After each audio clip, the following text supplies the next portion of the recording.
bienvenue dans On en parle à Taïwan, qui vous est présenté aujourd'hui par Meg, Floriane et Sasa. Alors, comme tous les dimanches, on vous parle de 3 sujets qui nous ont intéressés et qui font parler aussi en général à Taïwan. Alors, de quoi va-t-on parler aujourd'hui ? alors de mon côté, je vais vous parler d'un sujet plutôt rare à l'antenne de RTI. J'avoue que je crois que j'ai rarement parlé, évoqué ce terme à l'antenne. Bon, je vais vous parler de la culture des toilettes. Effectivement, okay. Je suis très impatiente de savoir de quoi il s'agit. Moi, je vais prendre un autre sujet qui est un sujet annuel, disons, puisqu'il y a en général au 1er juillet une série de nouvelles lois qui entrent en vigueur, et donc je vais un petit peu faire le point sur les principales mesures qui vont changer cette année. Voilà. Et moi, je pense que j'ai le sujet le plus studieux, mais c'est aussi un très beau sujet, je crois. Je vais vous parler de 2 livres parus récemment à Taïwan qui ont attiré l'attention des médias et mon attention aussi. D'accord. Voilà. Par quoi allons-nous commencer ? Parce qu'ils changent en juillet, peut-être. On commence par faire un petit peu le volet légal de tout ça. L'actu. Il y a plusieurs réglementations en fait, qui ont été annoncées un petit peu à l'avance, mais comme ça entre en vigueur pour la plupart au 1er juillet. Voilà, il y a un petit peu des listes qui sont sorties ces jours-ci. L'une des premières qui va nous concerner probablement d'ailleurs très bientôt, c'est que l'administration centrale de météorologie va fournir des prévisions de la force des vents spécifiques pour les communes côtières pendant la saison des typhons, alors que jusqu'à présent, donc, les forces de vent étaient annoncées, mais sans qu'il y ait forcément de différence qui soit faite entre le vent côtier et le vent à l'intérieur des terres, alors que souvent il est beaucoup plus fort sur la côte parce que il arrive sans rencontrer d'obstacles en fait. Et donc voilà, il va y avoir cette différenciation qui sera faite et qui cherche à donc fournir des informations plus précises pour les dirigeants locaux au moment de décider de la suspension du travail et des cours ou non, puisque comme vous savez, quand il y a des typhons qui s'approchent beaucoup ou qui touchent Taïwan, il y a souvent au moins une partie des comtés ou des villes qui décident de fermer les écoles et les bureaux. Ensuite, le ministère de la Santé a aussi annoncé quelques changements. Une réduction de la durée des séjours hospitaliers post-opératoires pour les personnes de 70 ans et plus qui vont subir une opération du genou ou de la hanche. Une meilleure prise en soin avant pour qu'il n'y ait pas besoin de rester aussi longtemps à l'hôpital après l'anesthésie. Ça, c'est une manière de faire des économies, en fait. C'est surtout ça, je crois. Voilà.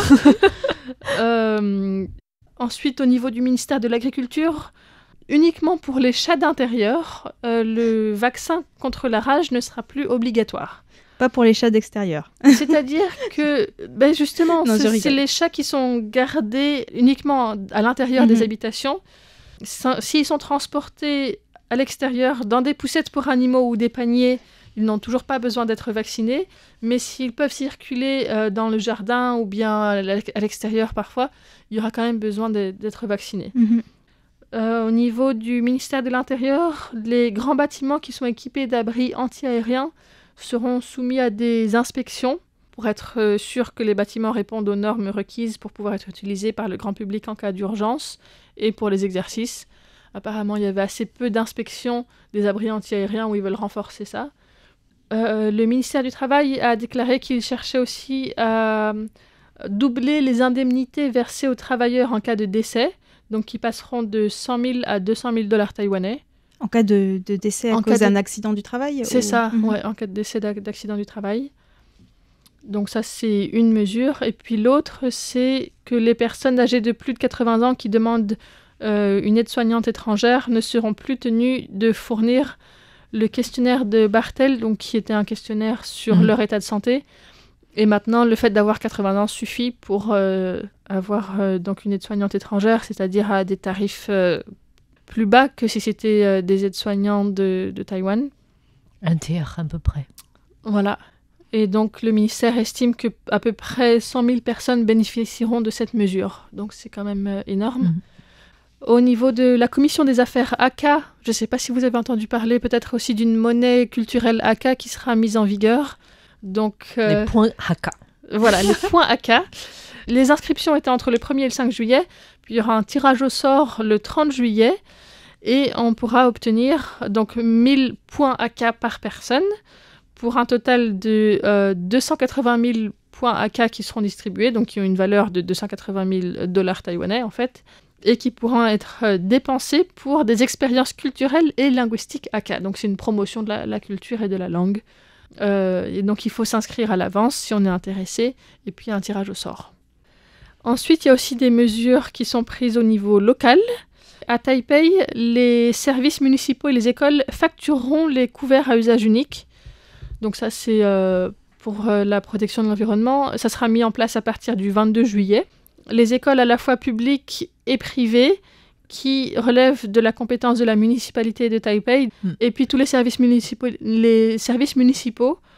ou tout ce qui est géré par la mairie en fait, devront facturer au moins $1. C'est vraiment pas grand-chose. $1 Geste taïwanais. symbolique. $1 taïwanais ou $1 $1 américain taïwanais. Oui, donc c'est 30 fois moins que $1 américain, quoi. Ouais. C'est symbolique, quoi. C'est symbolique, mais voilà, donc ça peut pas être inférieur à ça. Il n'y a pas de monnaie en dessous $1 taïwanais, on n'a pas de centimes. Si on peut Qui nous sont- obliger à acheter 2 verres à la fois. Voilà, ou bien Question mathématique. à la fois des baguettes et un verre, ou des baguettes et une cuillère. Mais il y a 280 établissements qui sont concernés au total. Et l'objectif est qu'il y ait 27 millions d'unités de déchets en moins par an.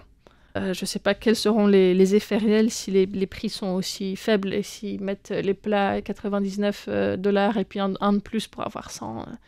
Enfin, je ne sais pas. Voilà, Mais c'est encore à voir. Je crois qu'il y a Valentin qui a fait une vidéo là-dessus, ou Fix, je sais plus. Puis il y avait des personnes interviewées. Il y a une personne qui disait quelque chose que je trouve très intéressant, c'est-à-dire que le problème, c'est que quand tu apportes tes propres baguettes, Oui. tu peux pas les laver souvent dans les restaurants. Enfin, tu sais pas trop. Moi, parfois, je vais aux toilettes laver mes baguettes et tout, ou autre. Ça fait bizarre quand même. En fait, c'est un peu le truc. Il faudrait idéalement qu'il y ait un petit lavabo. Mais il y en a souvent à Taïwan quand Il y même. en a souvent. La Mais plupart du voilà, temps, quoi. je demande. Mm. Et on m'aide à les laver même. D'accord. Oui. Mais du coup, Donc, si c'est tout le monde qui le fait, ça va devenir va un devenir un embouteillage. problème, Quoi. oui. C'est un peu ça, Ce que je reproche, c'est aussi qu'il n'y a pas suffisamment de fontaines à eau publiques à Taipei. Et pourtant, il y en a déjà beaucoup plus qu'en France. Hein. C'est vrai, c'est Il y en a vrai. parfois dans les métros, ou Dans près des dans le sorties. métro et dans Mhm. les écoles aussi, mais à la police. Des fois, je vais chez la police, je dis, est-ce que vous pouvez me laisser remplir ma gourde d'eau? Ça évite d'acheter des bouteilles d'eau parce qu'il fait chaud. Mhm. Et les Taïwanais ont l'habitude d'acheter des boissons et donc forcément, il y a... Un verre en plastique ou en carton. Voilà. Mhm. Et du coup, je pense qu'il y a des mesures à changer aussi, mais ça va directement dans le sens des intérêts des commerçants, en fait. Mhm. Mhm. Oui, c'est sûr qu'il y a Mm. toujours le pendant de l'autre côté. Il y a aussi de plus en plus des boutiques de boissons qui font des réductions de $5 si on apporte soi-même sa Oui. gourde. Pour, voilà. Donc ça, je pense que c'est aussi obligatoire maintenant d'avoir cette différence. Ouais. Mais ça reste quand même quelque chose de très populaire d'avoir des boissons à emporter avec des déchets à chaque fois, effectivement. On devrait calculer de manière inverse. C'est-à-dire, si on n'a pas notre propre gourde, on paye $5 de plus. Effectivement. Ça devrait avoir un effet plus conséquent, je pense. Mhm. Ouais. Ensuite, les hôtels de Taipei vont aussi avoir l'interdiction de fournir des articles jetables, également aussi à partir du 22 juillet. Et donc, ça concerne les brosses à cheveux, les brosses à dents, le dentifrice, les rasoirs, la crème à raser et les bonnets de douche. Et donc, les entreprises qui continuent à fournir ces objets jetables seront passibles d'une amende entre 3 000 et 10 000 $ taïwanais, ce qui n'est pas grand-chose quand même. Mais en tout cas, il y a l'interdiction de fournir des articles jetables là. Et puis, il y aura une zone désignée de contrôle de la pollution atmosphérique dans le centre-ville de Taipei, autour de Xingsheng-Nanlu et de l'intersection entre la rue Songjiang et Mingquan. Donc, c'est vraiment assez central, en fait. Et dans cette zone-là, les véhicules commerciaux à moteur diesel, les petits camions de plus de 3 ans et les motos de plus de 5 ans devront être certifiés d'avoir donc un taux de rejet de pollution assez faible, en fait, pour pouvoir y entrer.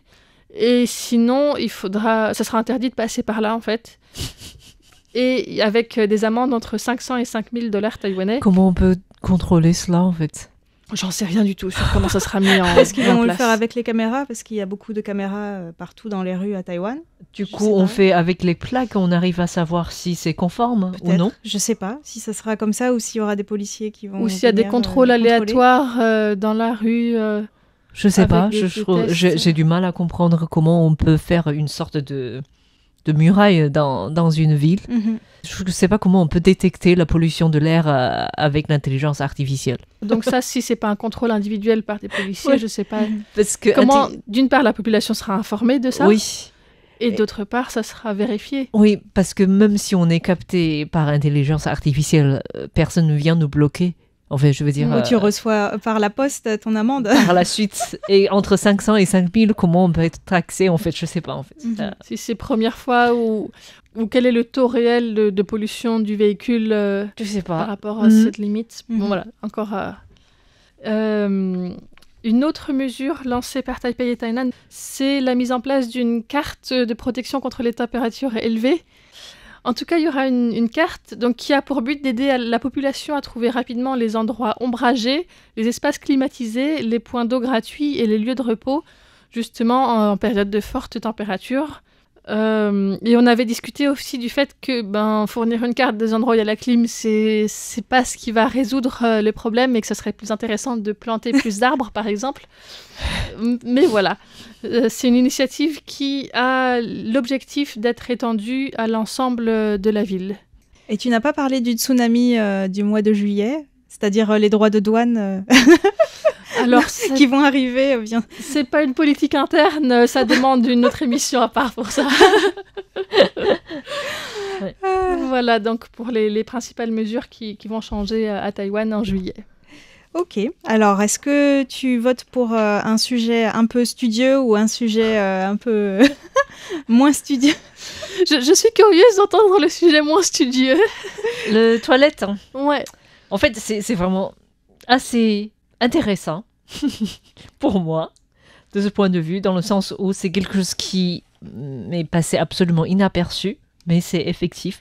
En fait, c'est le ministère de l'Environnement qui a amendé récemment un guide sur la subvention des toilettes publiques. Une orientation de subvention à la construction ou à la rénovation des toilettes publiques. Et le ministère a clairement indiqué qu'à l'avenir, l'objectif est de mettre en place que des toilettes assises, on pourrait dire ça comme ça, des toilettes à siège. À siège, ouais. À siège. Ouais.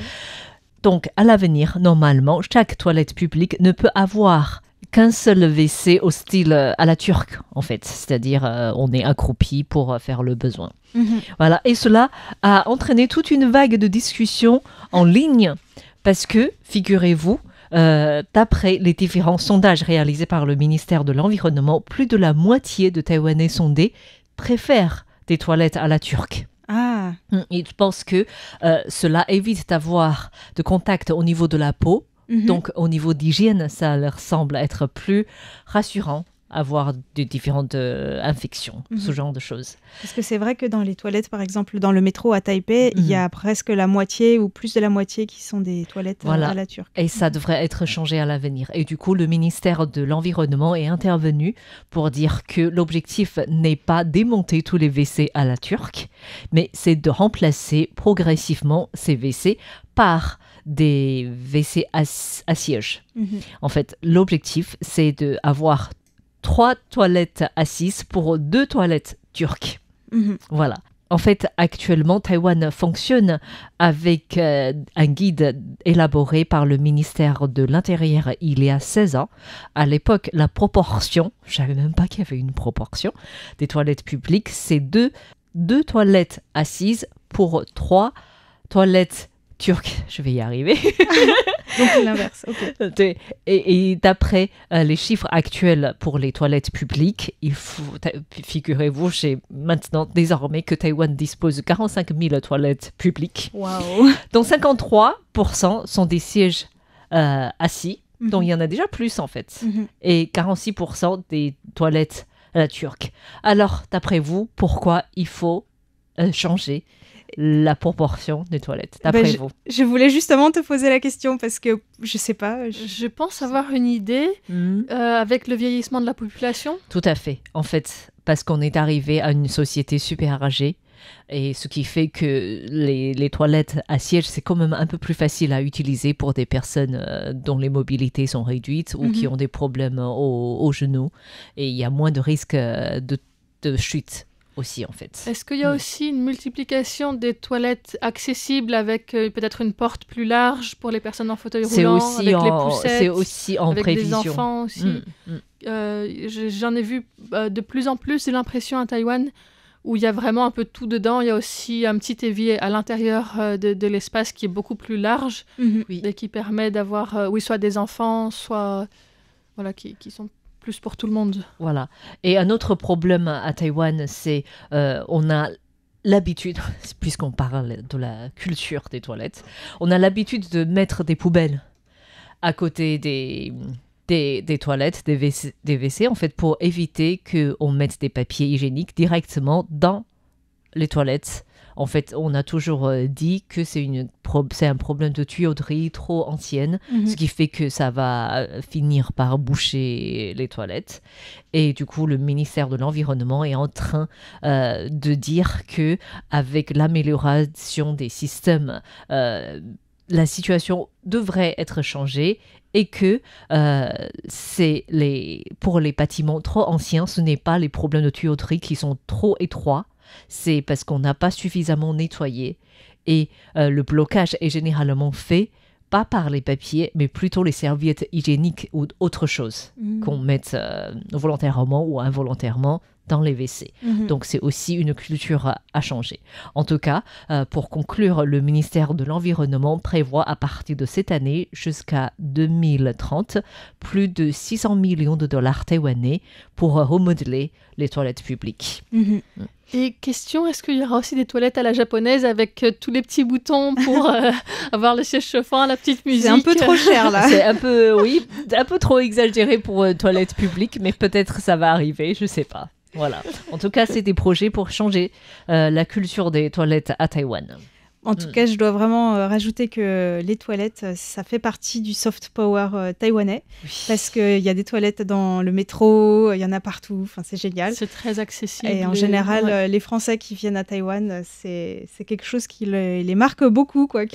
Et en plus, ont du papier, elles sont propres. Avec du savon et tout. Non, mais c'est... Mais l'inverse, pour les Taïwanais, c'est plus difficile d'aller en Europe. Oui. Et avoir accès à des toilettes gratuites. C'est surtout ça, en fait. Vous avez des toilettes, mais pas forcément gratuites. Ouais. Et pas forcément très propres. Pas à Taïwan, ça dépend des lieux aussi, en fait. Mais globalement, c'est propre. En ville, oui. Ouais, mais quand même. Oui. Quand même. Il y en a aussi dans les 7-Eleven, très souvent. Oui, ça, donc, c'est... Dans les stations essence, c'est très facile à trouver en étant à la campagne, je trouve aussi. C'est vrai que c'est beaucoup plus facile à avoir accès à des toilettes à Taïwan, c'est sûr, oui. Quand je suis à Taïwan, j'ai l'impression que aller aux toilettes, c'est un droit de l'homme. Ça devrait l'être en France aussi, malheureusement, mais ça ne l'est pas. Si, c'est droit au paye. Et puis c'est à la dignité aussi. Enfin, je veux dire, s'il n'y a pas de toilettes accessibles gratuitement, c'est très embêtant dans plein de situations. Qu'on soit touriste ou qu'on habite, peu importe, mais bref. Voilà. Je trouve à Taïwan, je ne sais pas si c'est pareil en Europe ou pas, mais à Taïwan, si on est vraiment dans le besoin, si on va dans les commerçants, des restaurants, on leur dit qu'on a besoin et ils vont accepter. En fait, j'ai rarement vu des personnes refuser, en fait. Voilà. Bon, en tout cas, c'est un point fort à Taïwan. Alors, on va terminer avec donc, ces 2 livres parus récemment. Il y a tout d'abord le nouveau livre de Wu Sheng, qui est le poète de la campagne, dont je vous ai déjà parlé pas mal dans certaines émissions. Il a déjà un recueil de poèmes traduits en français aux éditions Circé et il a reçu récemment le 44e prix national de la culture décerné par le gouvernement taïwanais à l'âge de 81 ans. Donc, toujours en bonne santé. Ouais, il n'y a pas d'âge pour écrire. Non. Donc, félicitations à lui. Et il vient de publier un essai, cette fois-ci, qui s'appelle Ai Shu Wu Ke Qu Dai. Donc, l'amour, les arbres irremplaçables. Et dans cet essai, il parle de ses 40 ans d'observation et de suggestions sur la plantation des arbres à Taïwan. Parce qu'en fait, en plus d'être poète, je ne sais pas si vous vous souvenez, j'avais, dans Les Joies de l'éco-construction, fait des reportages dans une petite forêt qu'il avait plantée à Sizhou, dans le comté de Changhua. Donc, c'était une rizière que sa mère lui avait léguée. Et il a planté une forêt là-bas. Et il y a des activités aussi sur les sujets écologiques. Donc, c'est pas seulement un poète qui est attaché à décrire la vie des campagnes, il est aussi engagé sur des sujets écologiques, donc un peu militant, et aussi lui-même, il essaye de planter des arbres. Et il explique qu'il a pensé à écrire cet ouvrage il y a longtemps déjà, dans les années 80, quand Taïwan a commencé à construire des parkings en béton un peu partout. Il y a de plus en plus d'artificialisation des sols, qui est la première cause de l'effondrement de la biodiversité, pas que à Taïwan, mais ailleurs aussi. Et dans ce livre, il explique aussi ce qu'il a vu à l'étranger comme bonne pratique pour essayer de verdir davantage la planète. Et il parle aussi de l'abattage et de l'élagage abusif des arbres et du fait que chaque construction nécessite de couper de nombreux arbres. Il parle aussi des enterrements, donc il milite pour qu'on puisse se faire enterrer sous les arbres. Et il constate aussi finalement qu'à Taïwan, il y a de moins en moins d'enterrements puisque les personnes choisissent souvent la crémation. Et donc, il milite aussi pour en fait transformer les cimetières en parcs. Alors ça m'a laissé un peu dubitative, sachant qu'en fait, les cimetières, c'est là où il y a le plus de biodiversité. C'est parce qu'en fait, un parc, il n'y a pas énormément de biodiversité.